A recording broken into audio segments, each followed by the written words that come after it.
யார பார்த்து? சிவபெருமான பார்த்து. உனக்கும் போக்கிடம் கிடையாது, எனக்கும் போக்கிடம் கிடையாது, இங்கதானே இருக்க போறோம், சாப்பிட்டுக்கிட்டு சொல்லுப்பா. இல்லையா, நான் சொல்லியே ஆகணும்.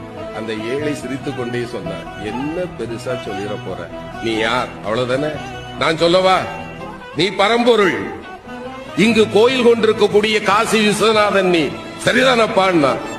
இறைவன் ஆடி போயிட்டான். ஞானிகளாலும் கண்டுகொள்ள முடியாத என்னை மகனே நீ எப்படிப்பா கண்டுகொண்டாயின்னா.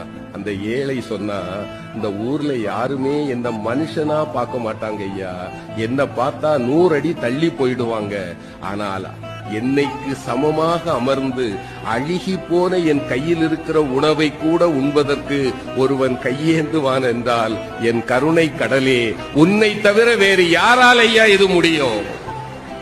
நீ என் முன்னே வந்து அமர்ந்த போதே நான் கண்டுகொண்டேன் நீ யார் என்று.